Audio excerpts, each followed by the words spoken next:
নমস্কার, পাকবিচিত্রা সকলকে স্বাগত জানাই। আমি আজ আপনাদের গণেশ চতুর্থী উপলক্ষে সুজির লাড্ডু বানিয়ে দেখাবো। আমি যেভাবে বানালাম আপনারাও বানিয়ে সেইভাবে গণেশ চতুর্থী দিন গণেশজিকে ভোগ নিবেদন করবেন, দেখবেন খুব ভালো লাগবে। আমার রেসিপিটি কেমন লাগলো আমার কমেন্ট বক্সে অবশ্যই কমেন্ট করে জানাবেন। আর এই ধরনের নতুন নতুন রেসিপি পেতে হলে আমার চ্যানেলটি সাবস্ক্রাইব করতে ভুলবেন না। নোটিফিকেশন পেতে হলে বেল আইকনটি অবশ্যই প্রেস করে দিবেন। পাশে থাকার জন্য ধন্যবাদ। আজ আমি আপনাদের গণেশ চতুর্থী উপলক্ষে সুজির লাড্ডু তৈরি করে দেখাবো। তার জন্য এখানে আমি 1 কাপ সুজি নিয়েছি। আমি একটা নির্দিষ্ট কাপ দিয়ে সুজিটা মেপে দিয়েছি। একই কাপ দিয়ে আমি দুধ চাল দিয়ে একটু ঘন করে 1.5 কাপ দুধ নিয়েছি। চিনি নিয়েছি একই কাপের হাফ কাপ। আপনারা চাইলে চিনিটা বাড়িয়ে কমিয়েও নিতে পারেন। ড্রাই ফ্রুটের মধ্যে নিয়েছি এখানে আলমন্ড কিছু, আমি এরকম লম্বা সরু করে কেটে নিয়েছি। কিছু কাজু আমি ডুমো করে ছোট ছোট করে কেটে নিয়েছি। কিশমিশ নিয়েছি, নারকেল কোড়া নিয়েছি, 4 টেবিল চামচ ঘি নিয়েছি। দেখুন গ্যাসে আমি একটি নন স্টিক প্যান বসিয়ে নিয়েছি। এখন আমি নারকেলটা একটু ড্রাই করে ভেজে নিব। আপনারা চাইলে যে মার্কেটে শুকনো নারকেল পাওয়া যায় সেটাও নিতে পারেন। আমি এখন গ্যাসটা লো টু মিডিয়ামে রেখে ভেজে নেব।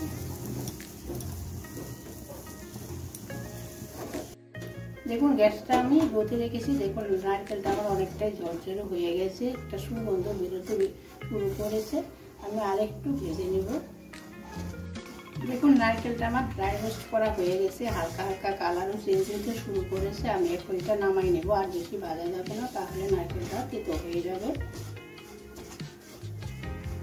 দেখুন আমি গ্যাসে একটি নন স্টিক প্যান বসিয়ে নিয়েছি। এখন আমি 2 টেবিল চামচ ঘি দিয়ে দিচ্ছি। এটাকে মেল্ট করে নিয়েছি, হালকা গরম করে নিচ্ছি। এখন আমি ড্রাই ফ্রুটগুলো দিয়ে দিব। ড্রাই ফ্রুটগুলো আমি ভেজে নিব। আমি কাজু আর আলমন্ডটা দিয়ে দিলাম।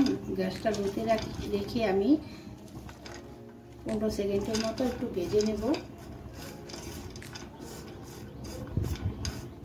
দেখুন আমার 15 সেকেন্ড হয়ে গেছে। এখন আমি কিশমিশটা দিয়ে দিচ্ছি। আমি গ্যাসটা লোতে রেখে কাজু কিশমিশটা আবার একসঙ্গে ভেজে নিচ্ছি। দেখুন আমার ড্রাই ফ্রুটগুলো ভাজা হয়ে গেছে। কিশমিশটা দেখুন ফুলে ফুলে উঠেছে, তার মানে আমার ভাজা হয়ে গেছে। এখন আমি নামিয়ে নিচ্ছি। দেখুন আমি একটা নন স্টিক কড়াই বসিয়ে নিয়েছি। এখন আমি সুজিটা দিয়ে দিচ্ছি। সুজিটা আমি 5 থেকে 6 মিনিট গ্যাসটা লোতে রেখে ড্রাই রোস্ট করে নেব। এখানে তেল বা ঘি কোনো কিছু আমি ইউজ করছি না, শুকনো কড়াইতে আমি ভেজে নেব। দেখুন আমার 5 মিনিট হয়ে গেছে। আমি সুজিটা 5 মিনিট বেশি নিয়েছি। দেখুন সুজিটা কিন্তু বেশি লাল করে ভাজা যাবে না, হালকা কালার চেঞ্জ হয়েছে। আমি এখন নামিয়ে নেব। সুজিটা আমি একটু হালকা ঠান্ডা করে নেব। দেখুন সুজিটা আমার হালকা ঠান্ডা হয়ে গেছে। এখন আমি যে দুধটা নিয়েছি এই দুধটা দিয়ে দিচ্ছি। দুধটা কিন্তু আমি আগে থেকে জাল করে নিয়েছি। এখন সুজির সঙ্গে ভালো করে মিশিয়ে নিচ্ছি।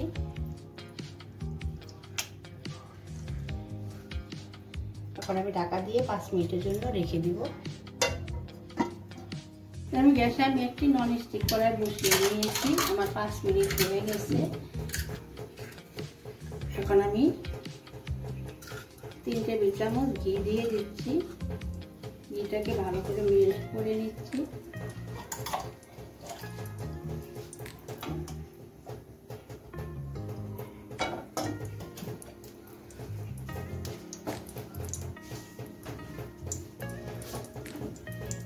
এখন গ্যাসটা আমি লোতে করে দিয়েছি।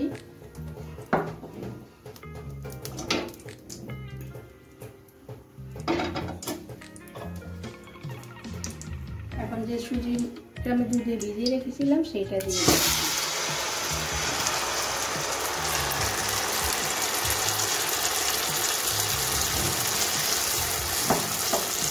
একটু ভেজে নেব।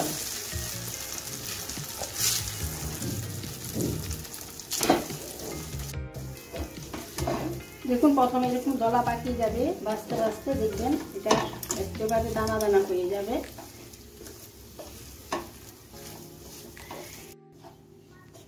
আমি আর একটু ঝরঝরে করে নেব। আমার সুজিটাকে একটু ভাজা হয়ে গেছে, পুরোপুরি দেখুন ঝরঝরে হয়ে গেছে। আমি এর থেকে আর বেশি ভাজবো না, এরকম করে ভেজে নিতে হবে। এখন আমি নামিয়ে পুরোপুরি ঠান্ডা করে নেব।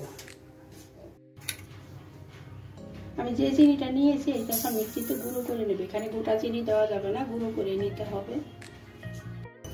দেখুন আমার পুরোপুরি ঠান্ডা হয়ে গেছে। এখন আমি যে ড্রাই রোস্ট করে নারকেলটা দিয়ে দিচ্ছি, ড্রাই ফ্রুটগুলো দিয়ে দিচ্ছি, চিনি গুঁড়ো দিয়ে দিচ্ছি। চিনিটা এখানে মিষ্টিটা আপনারা আপনাদের স্বাদ অনুযায়ী দিতে পারেন। আমি এখানে হাফ কাপ নিয়েছি, আপনারা চাইলে 1 কাপও দিতে পারেন। সব কিছু ভালো করে মিশিয়ে নিব। সব কিছু মিশিয়ে নিয়েছি। এখন আমি হাতে চেপে চেপে লাড্ডুটা তৈরি করে নেব।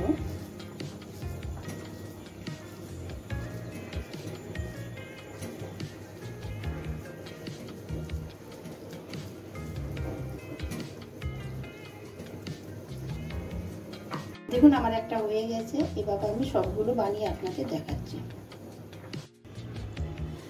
দেখুন আমার সুজির লাড্ডু তৈরি হয়ে গেছে। আমি যেভাবে বানালাম আপনারা সেভাবে বানিয়ে গণেশ চতুর্থীতে গণেশজিকে ভোগ নিবেদন করবেন, দেখবেন খুব ভালো লাগবে।